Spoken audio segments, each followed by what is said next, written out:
반갑습니다. 네, 이렇게 불러주셔서 감사하고, 오랜만에 오니까 너무 좋네요. 그리고, 요 모양이, 우리 키르기스탄에서 저희 가정예배, 그러니까 가정교회 할 때, 규모이면서 이런 분위기였어요. 그래서, 향수에 젖는, 네.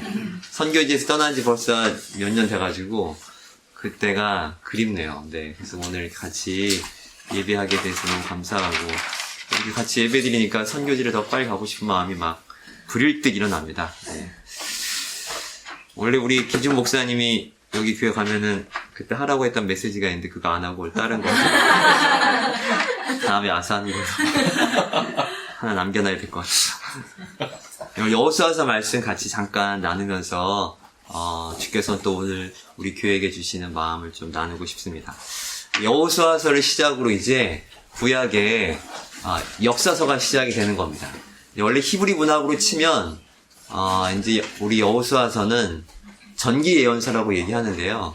이제 우리 개신교 입장에서 봤을 땐 이것을 그냥 역사서라고 이렇게 놔둡니다. 그래서 구약이 12권의 역사서 있잖아요. 뭐 여호수아를 시작을 해가지고 사사기, 룻기, 사무엘상하, 열왕기상하, 역대기상하, 에스더르데미아, 에스더 이렇게 12권을 구약의 이제 역사서라고 이야기를 합니다. 근데 이 구조가요, 신약이랑 많이 비슷합니다. 신약도 보면 마태, 마가, 누가, 요한 이렇게 사복음서 있죠? 사복음서 끝나자마자 신약 성경의 유일한 역사서인 사도행전이 등장합니다. 그리고 나서 역사서 끝나고 나서 이제 마치 예언자들의 선포인 것처럼 사도들의 가르침이 편지로 기록되어 있는 책이 신약 성경이잖아요. 그런 것처럼 구약도 마찬가지로 모세오경으로 복음서와 같은 역할을 하는 모세오경이 앞에 배치되어 있고 끝나자마자 역사서가 이렇게 딱 있는 겁니다. 그리고 그 이후에 대선지자, 소선지자 이렇게 사도들의 가르침처럼 선지자들의 가르침이 있는 게 구약 성경입니다. 그러니까 신구약이 사실 구조가 비슷하죠. 그럼 우리가 눈치채야 되겠죠. 그럼 하나님께서 고의적으로 역사서에 포함되어진 어떤 글을 중간에 배치하고 있다라는 것은 하나님께서 말씀하시고 가르치시고 예언하셨는데 그 말씀을 준행했을 때 어떤 결과가 나왔는지를 역사서를 통해서 보여주고 있는 겁니다. 네.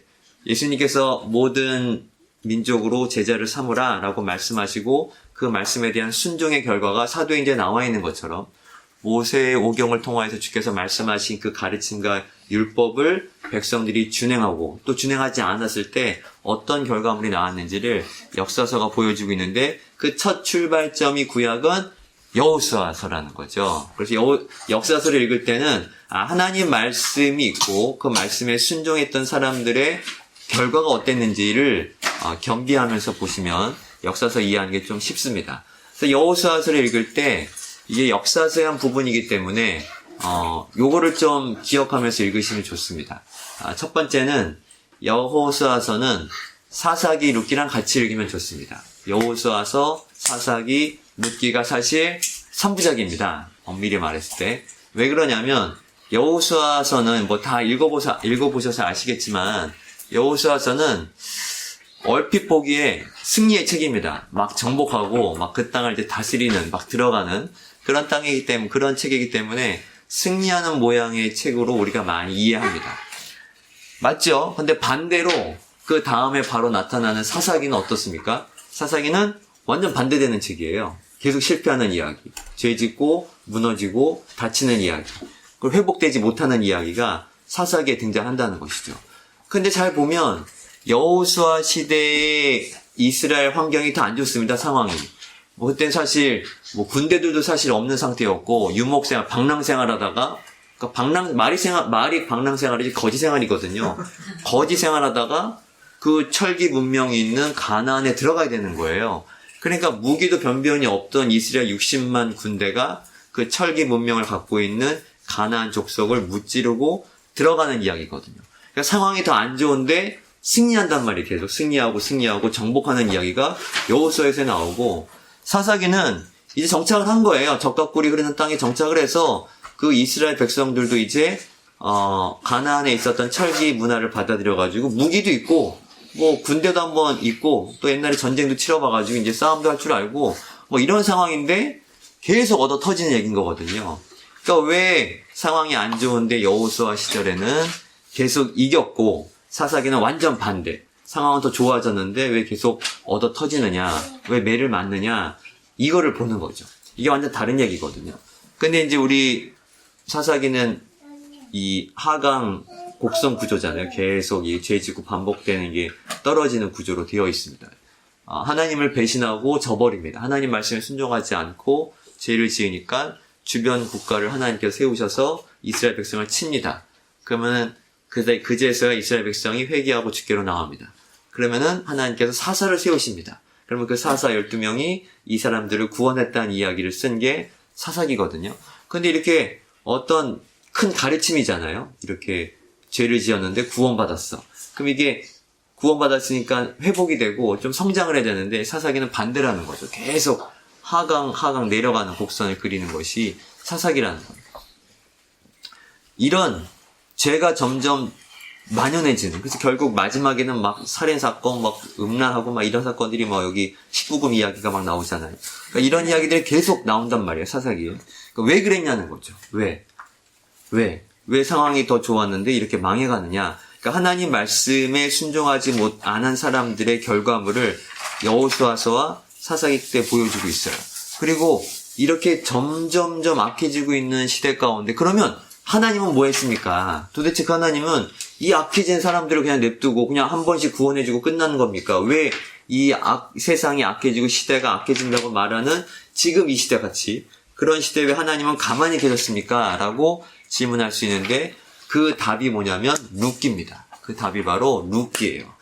사사기가 하나님께서 그 시대 가운데 그 음란하고 악해지는 그 시대를 그냥 방치하고 있는 것 같지만 하나님은 하나님의 방식과 하나님의 때에 해결책을 준비하셨는데 그게 뭐냐면 룻이라는 사람인 것이죠. 그래서 룻을 통하여서 하나님이 준비하는 사람이 바로 다윗입니다. 그래서 하나님은 다윗이라는 궁극적인 구원의 모체를 준비하고 계세요.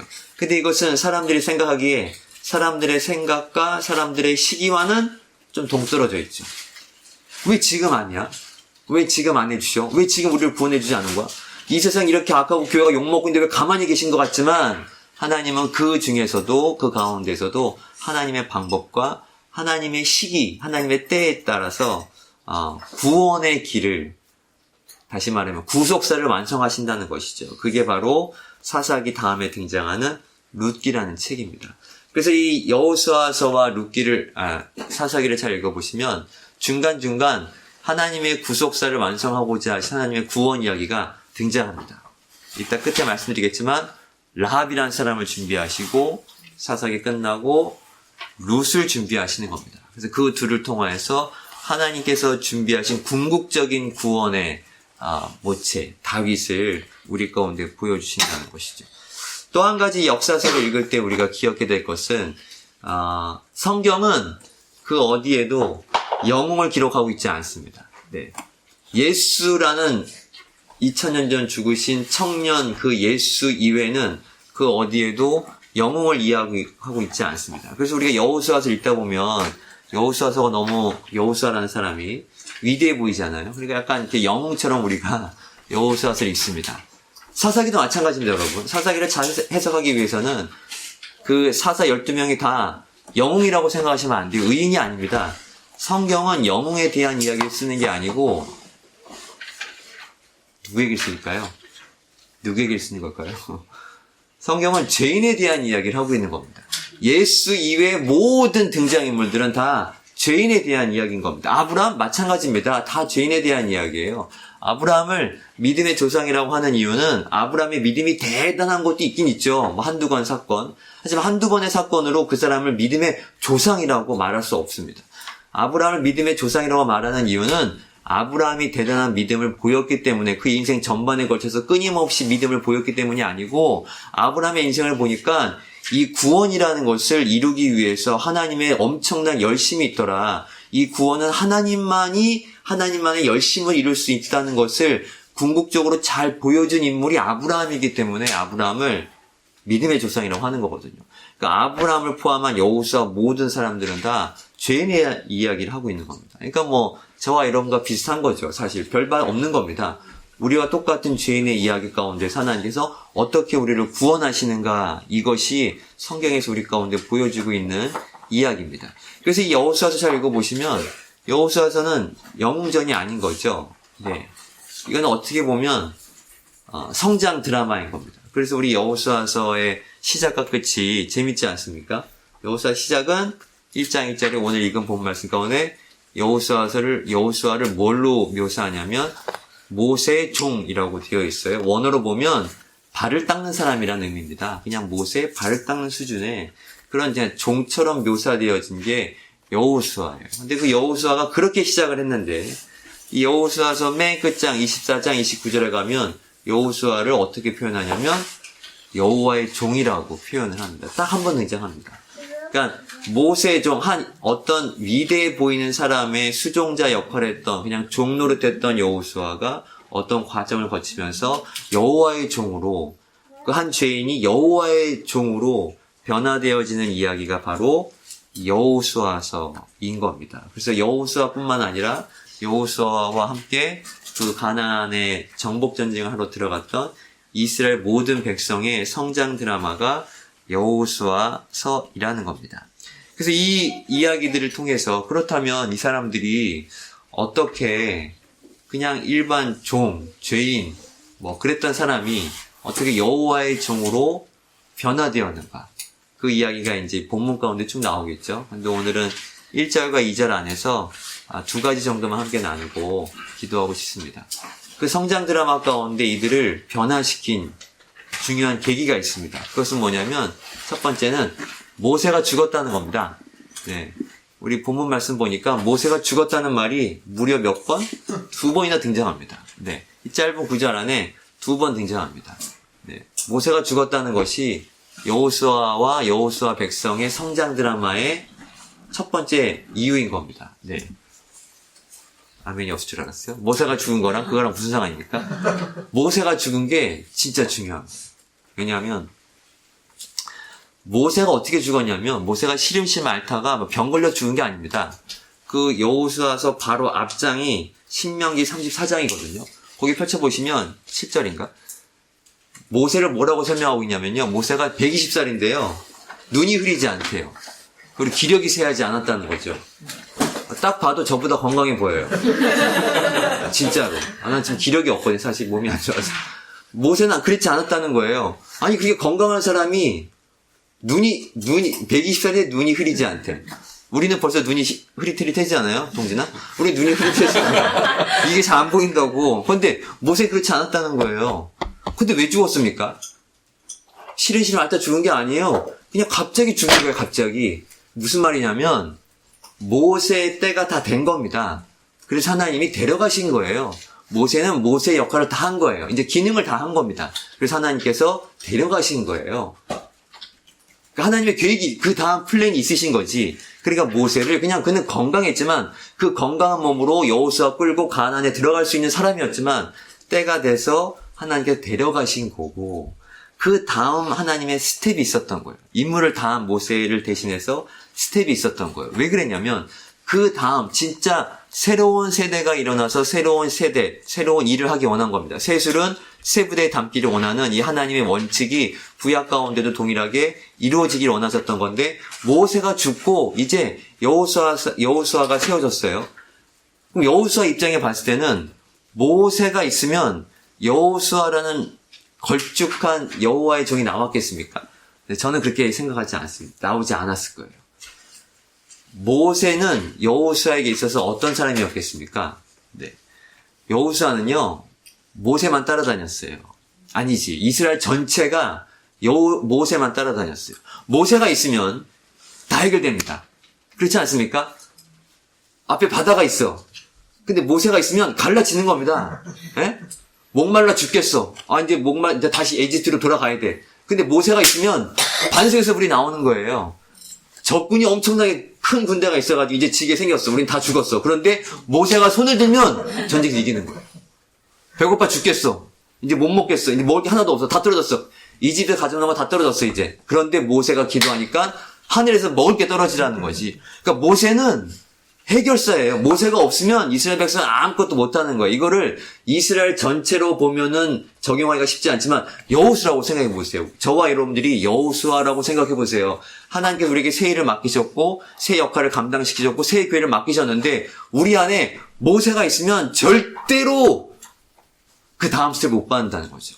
그러니까 하나님이 제일 먼저 하신 게 뭐냐면 가나안에 들어가기 전에 이 해결사 모세를 데려가신 거예요. 모세가 없으니까 이제 큰일 난 거지. 여호수아 입장에 봤을 때는 이제 진짜 큰일 난 거예요.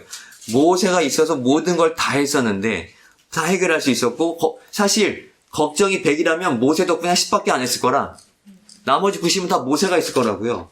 여호수아는 그냥 따라다니기만 하면 돼. 발만 자꾸 닦아드리면 돼. 발만. 모세의 발만 잘 닦아드리면 돼. 그런데 지금 그 모세가 갑자기 사라져버린 거죠.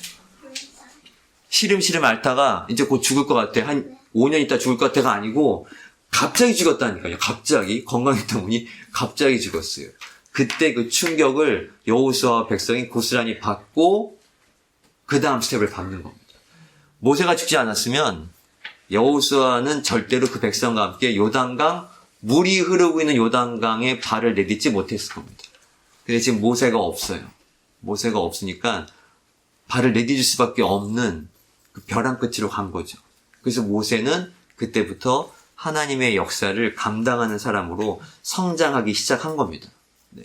우리들 가운데 중요한 건 이겁니다. 사실 신앙은 이건 거잖아요.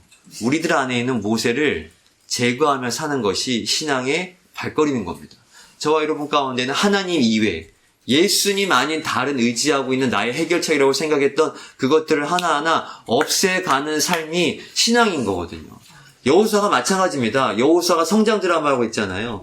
성장했던 그 첫 번째 스텝이 뭐냐면 모세가 죽었다니까요. 그 안에 있던 가장 좋은 해결책, 해결사, 문제를 다 풀어줄 수 있는 그분이 사라진 거예요.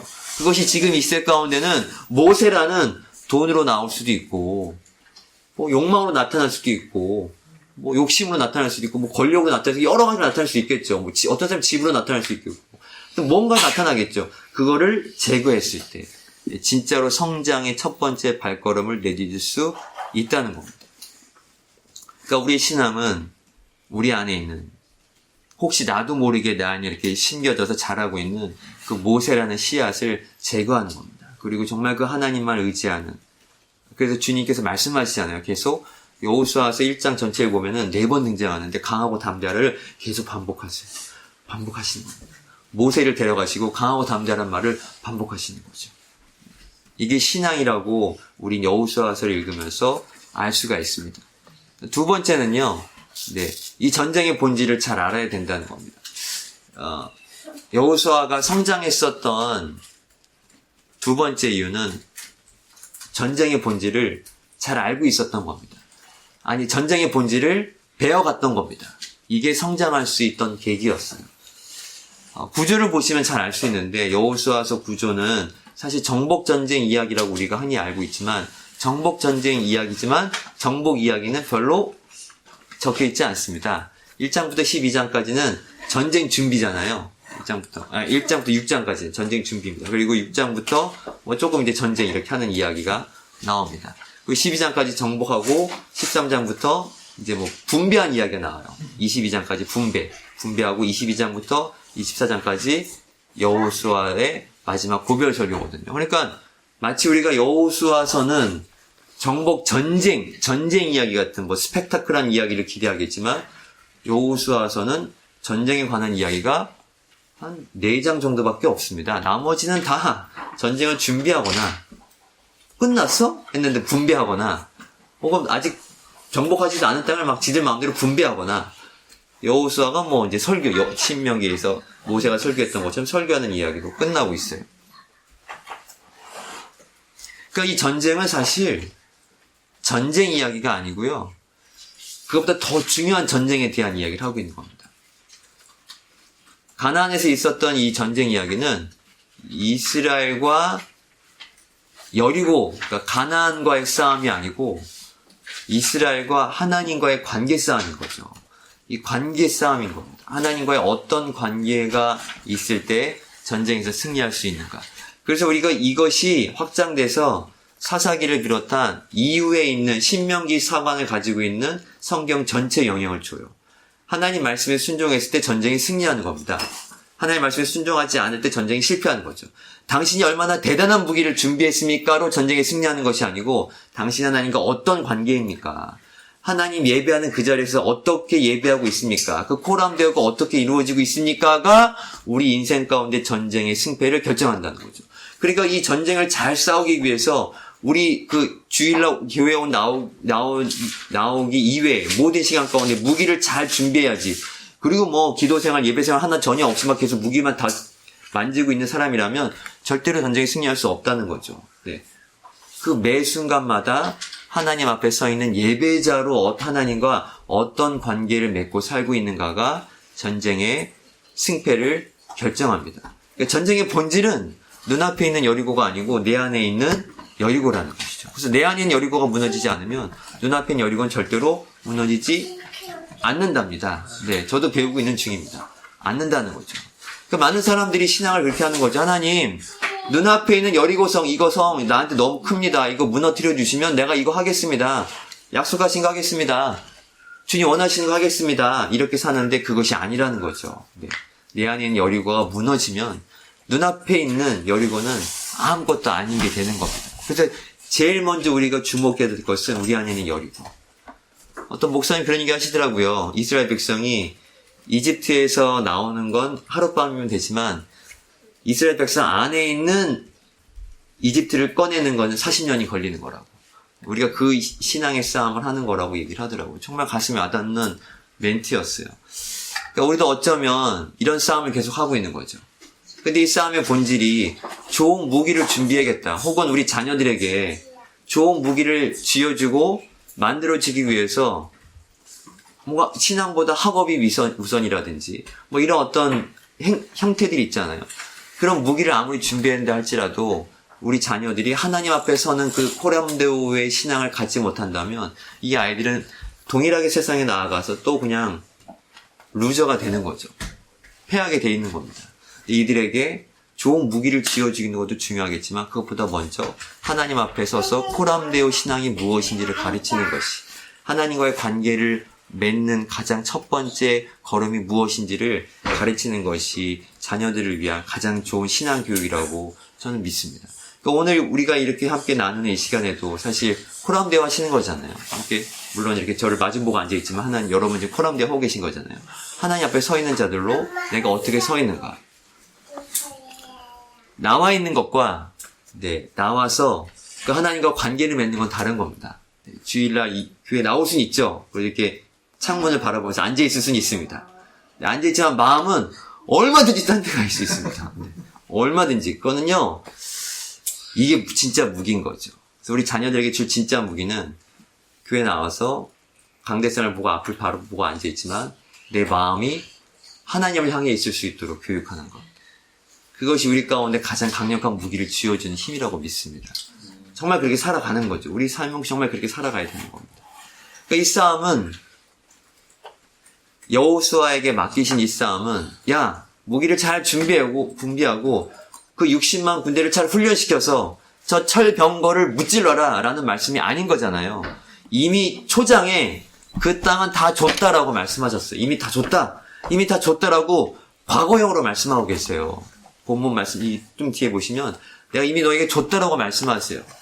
그리고 주시는 말씀이 강하고 담대하라고 말씀하시고 말씀을 준행하라고 하고 계십니다. 말씀을 준행해라. 그러니까 무엇을 준비하라고 말씀하시지 않고 말씀을 준행해라. 말씀을 지켜라. 자로나 우로나 치우치지 말아라. 이 말씀을 준행하라는 말씀을 지금 여호수아에게 하고 있습니다. 그래서 이 싸움은 여호수아에게 맡겨진 이 싸움은 오늘 또 교회를 함께 이렇게 예배하는 저와 여러분에게 맡겨진 싸움은 여리고와의 싸움이 아니고 하나님과의 관계 싸움인 겁니다.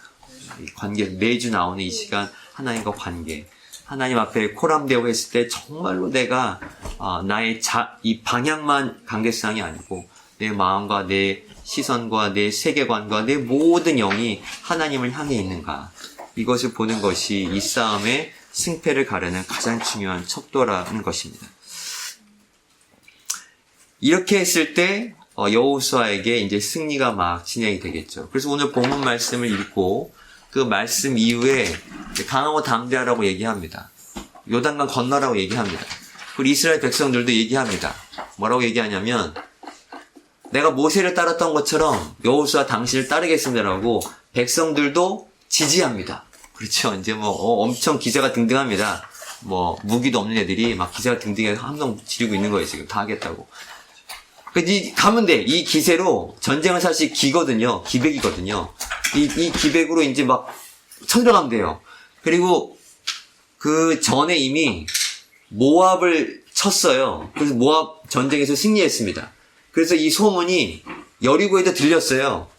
적군이라고 말할 수 있는 여리고도 이미 소문 듣고 겁먹고 있는 중인 겁니다.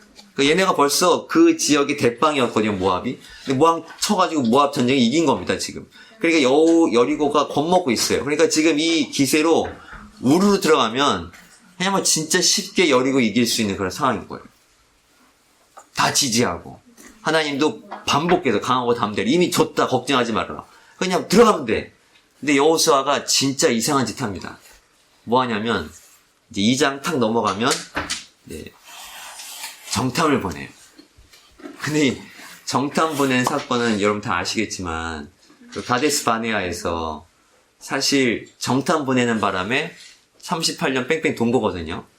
그렇잖아요. 뺑뺑 돈 거거든요. 정탐만 안 보냈으면 안 돌았어요. 어쩌면 바로 가나안으로 들어갈 수 있었던 사람들인데, 그 12명 정탐꾼 보내는 바람에 2명 빼고 10명이 다 안 좋은 리포트 해가지고 그냥 주저앉아서 그 광야 38년 돈 거거든요. 근데 그 실패한 전략이에요, 지금. 이 싸움에 있어서 실패한 전략인데, 여호수아가 또 쓰고 있습니다. 네. 지금 이 기세가 등등합니다. 여리고는 겁먹었고, 이스라엘 백성 전체는 기세가 등등해서 이제 막 들어가면은 그냥 쉽게 얻을 수 있는 이런 분위기예요. 근데 갑자기 정탐꾼을 보내는 거죠. 정탐꾼을 보낸 사건이 문맥상 어울리지도 않고, 그리고 어떤 전략상도 어울리지도 않습니다. 근데 지금 보냈어요. 그럼 보냈을 때, 만약에 안 보냈을 때 우리가 어떤 걸 모르게 될까요? 이제 그걸 보면 되겠죠. 왜 보내는지를 보기 위해서. 만약에 그러면 여호수아 군대가 정탐꾼 그 2명을 보내지 않았으면 우리가 어떤 사건을 몰랐을까를 보면 보낸 이유를 알 수 있겠죠. 네. 만약에 정탐꾼을 안 보냈으면요, 우리는 라합이라는 사람을 못 만납니다. 정탐꾼을 보낸 사건을 인하여서 우리는 라합이라는 사람을 만나게 됐고, 라합을 통하여서 다윗의 길이 열린 겁니다. 라합이 그 다윗의 이렇게 조상이잖아요. 다윗의 조상으로 라합을 만나지 못했을 거예요. 이렇게 설명할 수 있는 겁니다.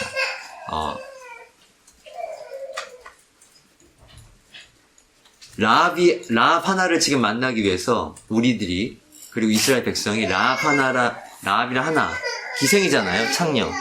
라합 하나, 그 죄인을 하나 만나기 위해서 이스라엘 전체 백성이 광야에서 머물러 있는 겁니다. 그렇게 생각이 되는 거죠. 지금 정탐꾼을 보내고 정탐꾼이 좋은 리포트를 할 때까지 기다렸다고 생각하지 마시고요. 이렇게 한번 생각해 보세요. 지금 라합 하나를 구원하기 위해서 이스라엘의 남자만 60만이거든요. 군대 60만이거든요. 그러니까 전체 인구는 200만이 넘는 거예요. 200만이 넘는 사람이 그 광야에서 지금 며칠을 기다리고 있는 겁니다. 라합 하나를 구원하기 위해서. 라합 하나를 만나기 위해서. 라합 하나를 구원하기 위해서 그 이스라엘 백성이 200만이 광야에서 하루 이틀 그 하루하루 보내는 그 경비가 얼마겠습니까? 그 시간적 낭비가 얼마나 크겠습니까? 기세가 등등하다니까. 지금 들어가면 돼. 근데 지금 그 기세를 꺾으면서 가만히 기다리고 있는 거죠. 거기서 먹는 거, 자는 거, 싸는 거, 집 짓고 철수하고 기다리고 감정적으로 그 손해보는 게 얼마나 크겠습니까? 그 엄청난 손해를 지금 이스라엘 200만이 감수하고 있는 겁니다. 누굴 위해서? 라합을 위해서 기다리고 있는 거예요. 라합 하나를 위해서 긴 시간을 보내고 있는 거예요. 그 라합 하나 없으면 바로 들어가면 돼. 그러니까 경비도 절약할 수 있고, 시간도 절약할 수 있고, 감정적도 절약할 수 있고, 다 절약이 되는데 지금 이스라엘 백성이 그걸 다 감수하고 있다는 것이죠. 사실 엄밀히 말하면 이스라엘 백성이 감수한 게 아니고 하나님이 감수하고 계신 겁니다. 하나님은 어떤 값을 치르고라도 그 라합 하나를 구원하시는 분인 겁니다. 왜? 이게 구속사이기 때문에. 구원을 이루는 완전한 길이기 때문에 하나님은 그 한 사람을 구원하기 위해서 어떤 값도 치르면서 기다리고 계시는 거죠. 그 라합이 바로 누구냐면 접니다. 라합이 바로 우리라는 거죠. 저와 여러분 하나를 구원하기 위해서 하나님은 그 어떤 손해도, 그 어떤 경비도, 그 어떤 시간적 손해도, 그 어떤 감정적 손해도 감수하시는 분이 우리 주님이 일하시는 거예요. 주님이 일하시는 구속사의 방법은 이렇습니다. 왜 우리가 생각하는 때에 이루어지지 않습니까가 아니에요. 하나님은 하나님의 때에 저와 여러분들을 구원하기 위해서 어마어마한 값을 치르고 기다리고 계시는 겁니다. 그 값을 다 치르고 많은 사람들이 다 손해라고 생각하고 낭비라고 생각한다 할지라도 주님은 절대로 포기하지 않으시는 분. 그 라합 하나를 절대 포기하지 않으시는 분이 우리 하나님.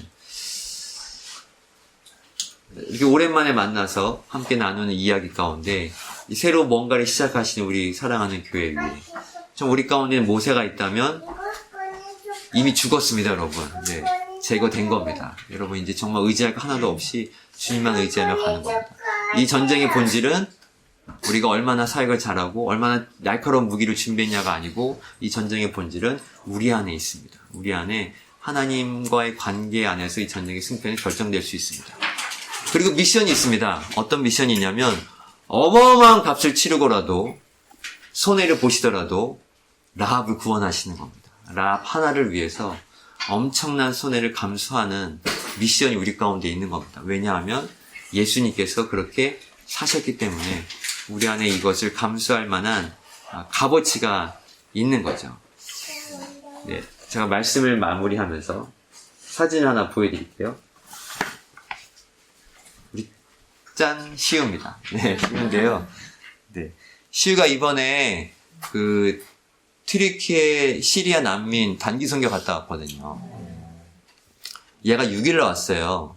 6일 오고 들어와서 공항에서 와가지고 이제 피곤하니까 밤새 비행기 타고 왔으니까 집에서 자고 있을 때 지진이 났어요. 자고 있는 사이에. 근데 물어보니까 얘가 갔던 모든 도시에 다 지진인 거예요. 얘가 그 시리아 난민 섬기러 가가지고 그 이스켄드르랑 그 이쪽 다 안티오토크 다 이쪽으로 갔었거든요. 근데 완전 지진으로 다 무너진 지역 있잖아요. 거기만 딱 그 도시들만 갔었더라고요. 시리아 난민이라서. 거기가 시리아 난민 도시거든요. 그쪽. 이번에 지진한 곳이다. 거기를 다 다니고 온 거예요. 근데 얘는 집에서 자고 있는 사이에 네이버 뉴스에 지진 났다고 뜬 거예요.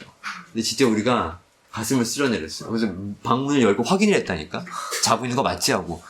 그 정도로. 진짜 가슴을 쓸어내리고 깜짝 놀랐는데 가슴을 쓸어내리면서도 동시에 마음이 아팠죠. 이제 얘는 살아서 왔지만 거기 사람들 막 그때만 해도 몇천 명 수준이었긴 했지만 그래도 아무튼 많은 사람이 죽어서 가슴이 너무 아팠었어요. 가슴이 아팠는데 얘가 이제 이런 얘기를 하더라고요.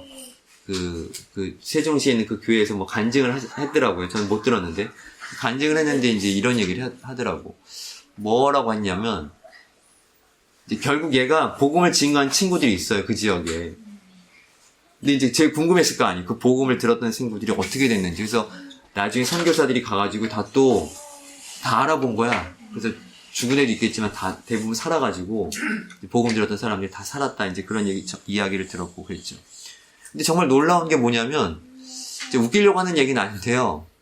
원래 이렇게 청소년 팀이 단기 선교를 가면 인터컵이 3주씩 가거든요. 2주, 3주. 그래서 똑같은 시간에 시온이는 이스라엘 팔레스타인에 2주를 갔어요. 근데 얘는 이 팀만 열흘을 간 거예요. 2주가 아니고 열흘만. 왜 열흘만 갔지? 우리가 처음에 보내면서 왜 비슷한 돈인데 왜 열흘만 가? 아니 좀 가지 말까? 막 이런 근데 열흘을 가는 바람에 사실 산 거지. 만약에 지진 나는 동안 이스라엘에서 시온이 계속 있었거든. 그러니까 만약 얘도 2주였으면 그냥 지진 난 곳에 있을 뻔했죠. 완전 끔찍하지. 그러면 아마 저는 지금 터키에 가 있을 거예요. 그랬는데 딱 열흘 만에 이렇게 온 거거든. 그래서 내가 진짜 이 스케줄 짜신 분 꼭 만나고 싶더라고요. 아, 진짜 영적이십니다. 이렇게 그런 마음이 진짜 들더라고요. 그리고 그 지역에 선교사가 많아요. 우리 인터컵 선교사도 꽤 있고요. 타단체 선교사도 덜어 있어요. 저랑 친한 선교사도 꽤 많이 계시거든요. 그 지역에 살아요. 지진난 지역에. 근데 아무도 안 죽었어. 아무도 안 다치고. 우리 단체뿐만 아니라 그냥 타단체 선교사님들도 거짓말처럼 이렇게 다 빠져나오셨어요. 다 거기만 피해가지고 지진이 나고 이분들이 이제 다 이제 이스탄불 이쪽 앙카라 쪽으로 도피하셨는데 진짜 신기하더라고요. 그래서 순교는 아무나 하는 게 아니구나 이번에 다시 한번 느꼈는데 싹 피해 나왔어요. 근데 이런 메시지들도 있지만 진짜로 제가 들었던 메시지는 뭐였냐면 우리 시우한테 들은 메시지예요. 이 지진을 통해서 하나님이 나에게 주신 메시지구나. 그게 뭐였냐면 이런 얘기를 하는 것이 제가 복음을 증거하기도 했는데 자기 팀이 단기 선교 가보시면 아시겠지만 진짜 피곤하거든요. 특히 인터컷 단기 선교 피곤해요. 얘가 가는데 너무 힘들어가지고 저기 형제한테 저 자매한테 복음을 증거하고 싶은데 그 팀이 너무 피곤해가지고 안전했다는 거지. 그런 사람이 되게 많대요. 쟤한테 전해야겠는데 우리 너무 피곤하니까 다음에 하자. 우리 오늘은 여기서 접자. 쟤는 그냥 스킵하자. 이렇게 넘어가는 사람이 되게 많다는 거지. 그러니까 그런 얘기를 하는 거죠. 자기네 팀이 너무 피곤해서 복음을 전하지 않았던 그 사람들은 어떻게 되는 거예요? 라고 이렇게 물어보는 거예요. 그러면서 간증하기를 그래서 복음은 정말 오늘이 마지막인 것처럼 전해야 되는 거구나라고 간증을 하더라고요. 그래서 우리 시우가 했던 그 말이 사실 제가 이번에 튀르키 시리아 지진을 보면서 깨달은 거였어요. 진짜 왜 그랬냐면 제가 이 사진을 찾았는데 이게 정말 몇 시간 만에 구출된 사진인데 다 웃고 있잖아요. 구출한 사람도 다 웃고 있고 얘도 웃고 있는데 정말 전 이 사진을 보면서 웃지를 못했어요. 정말 많이 울었거든요, 사실은. 찾아보면서.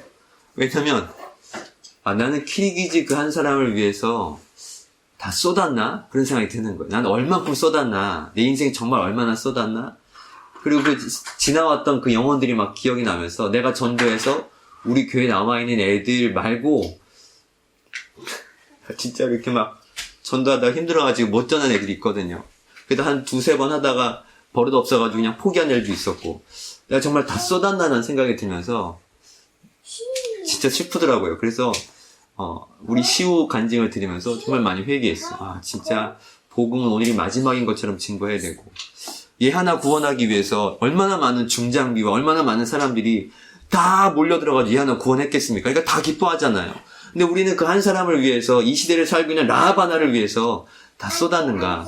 정말 우리 교회는 정말 다 모든 걸 다 포기하고라도 다 손해를 보고라도 다 쏟았나라는 생각을 하니까 정말 많이 회개하게 되고 부끄럽지만 선교사로 살면서 정말 내버린 애들도 정말 많았거든요. 포기한 애들도 정말 많았고 끝까지 붙잡지 못한 애들 많았는데 난 정말 그 애들을 위해서 오늘이 마지막인 것처럼 포기하지 않고 이렇게 붙잡았었나 그런 많은 회개가 있었어요. 그래서 다시 빨리 선교지를 가야겠다라는 마음도 있었고 오늘 같이 이렇게 요 교모에서 같이 예배를 드리니까 우리 키르기스탄 그 거실이 생각이 나네요. 그래서 정말 주께서 우리 가운데 저를 포함한 저와 여러분에게 마지막 미션, 전쟁의 본질을 깨닫게 하신 주님께서 마지막 미션을 주시는 겁니다. 한 사람을 위해서 라합이라는 그 보잘것없고 정말 아무것도 아닌 그 인간 라합 하나를 위해서 정말 우리 전체가 정말 우리 모든 걸 손해보고라도 그 한 사람을 구원할 수 있는 그것을 기뻐할 수 있는 이 아이를 구원했을 때 많은 사람이 기뻐했던 것처럼 하나를 구원했을 때 다 같이 기뻐할 수 있는 큰 걸 손해보고라도 그 하나를 얻었을 때 기뻐할 수 있는 아버지의 마음이 오늘 우리 교회 가운데 저와 여러분 가운데 있기를 소망합니다.